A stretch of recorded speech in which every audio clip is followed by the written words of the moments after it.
les dividendes du pétrole et du gaz vers sa population. Alors donc loolu mooy commentaire bi ci ñaari nouvelles yi muy taux de chômage bi yokku ak production pétrole bi ñu doon xaar ca Sangomar ci 11,7 millions de barils moo mujjee yegg ci 16,9 millions de barils pour 2024.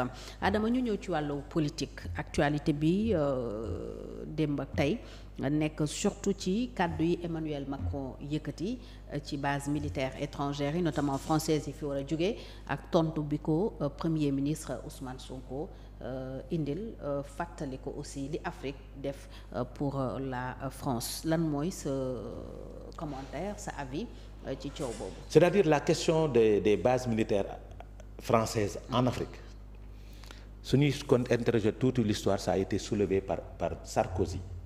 En Afrique du Sud en 2010. D'ailleurs su ñuy rappelé wu en 2010 la Ablaye Wade la base militaire yi fii au Sénégal tëj. ba militaire français yi jóg. boobu processus pour que base militaire yi jóge en Afrique. France daf ko entamé depuis 2006. D'ailleurs au Sénat français ça a été voté au Sénat français en 2006. boobu Sarkozy moo nekkoon président de la République bu Sénégal bu France. donc processus boobu nag moo nekk à terme nii te processus boobu bi nekk en terme ça a été entamé en Afrique depuis très longtemps. Au Sénégal les bases militaires étaient fermées avec l'avènement de Abdoulaye Wade ñaari base lañ fi amoon benn bi mu nekkoon Bel-Air benn bi mu ngi nekkoon camp de Thiaroye soo demee Bel-Air ak camp de Thiaroye léegi amatul tubaab base militaire sénégalais la. Maintenant, on a eu des militaires français qui sont là, qui sont au niveau de Dodji pour s'acclimater par rapport à la lutte contre les terroristes yi nga xam ne dafa xew dans les pays frontaliers qui sont au nombre de 320. Maintenant ñooñu processus bi ba mu démarré mi ngi doog accès à terme mais xam nga lu andi loolu la France vit des difficultés financières énormes présentement pour prendre en charge les militaires à l'étranger. Pourquoi? Parce que les militaires à l'étranger coûtent excessivement à la France.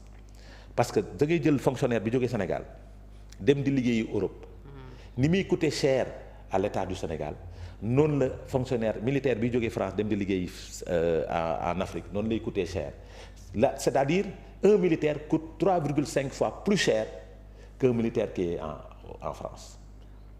Donc coût boobu dafa élevé maintenant la France ne pouvant plus supporter cette affaire avait lancé ce processus ba mu ñëw à terme maintenant nag wax ji bari na sooy rappelé wu le président de la République parce que le démenti du premier ministre qui a démenti Emmanuel Macron a démenti en même temps Bassirou Diomaye Diakhar Faye.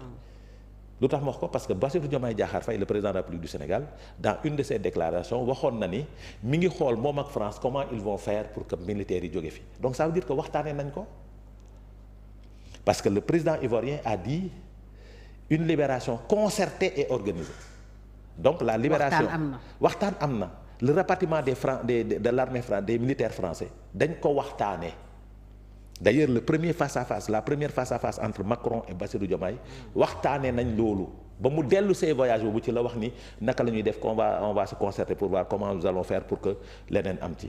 Maintenant nag le premier ministre il a pris une position ci li nga xam ne moom la ci wax li ñu ci xaw a jaaxal rek mooy il nous avait dit que du seetaan télé du déglu réseaux sociaux du déglu information comment il a fait pour suivre cette affaire là.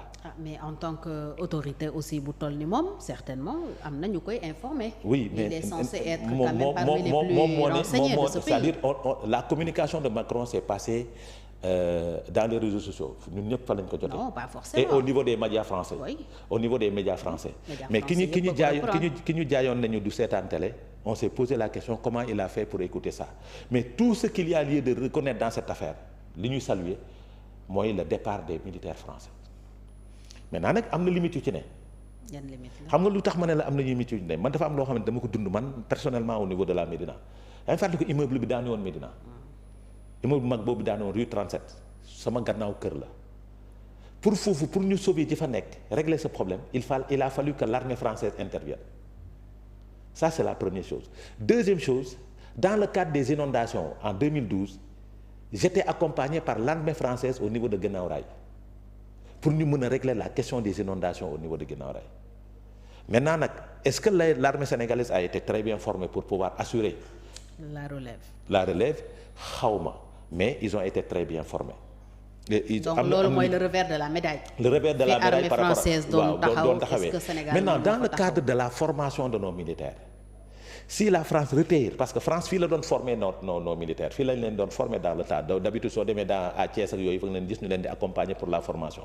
Maintenant si l'armée française quitte, comment va se passer la formation? Ça deviendra très coûteux pour le Sénégal et pour les pays africains, parce qu'ils seront obligés de quitter ici et d'aller vers l'Hexagone pour une formation. Ça devient maintenant ku ciy gagné ci loolu nag xam nga c'est la France qui gagne.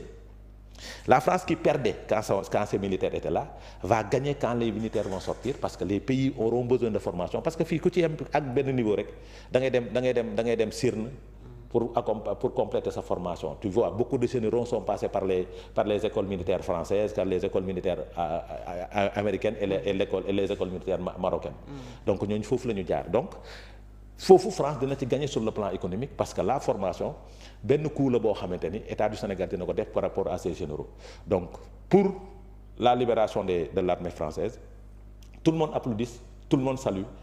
Mais c'est un long processus qui avait démarré en 2006 et qui est venu à terme présentement pour que nit ñi dem maintenant nag comment faire pour occuper les poches bi nga xam ne armée française qui nous accompagnait dans le cadre de la lutte contre le terrorisme.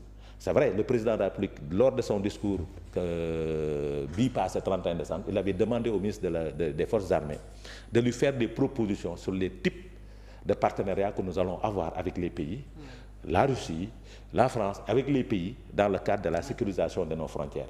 Ça aussi beneen type de partenariat bi nar a am la, mais ça sera pas une installation de ces armées au niveau de notre pays, et ça va libérer des espaces. Au nom de la souveraineté. Au nom de la souveraineté militaire.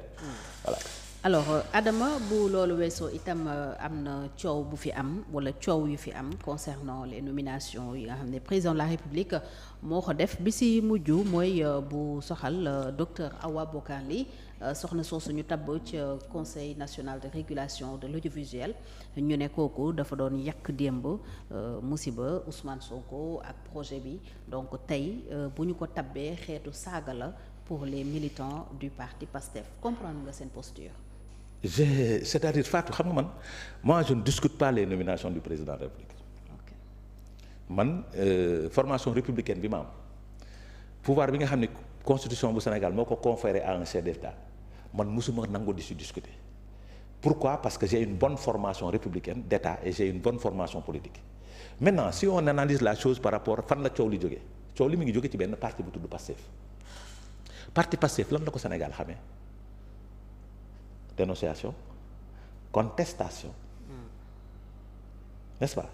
Loolu lañ ko nit ñi xamee, loolu la ñu wane woon ba ñu nekkee opposition, mais ba ñu suñu arrivé au pouvoir ils n'ont pas reçu cette bonne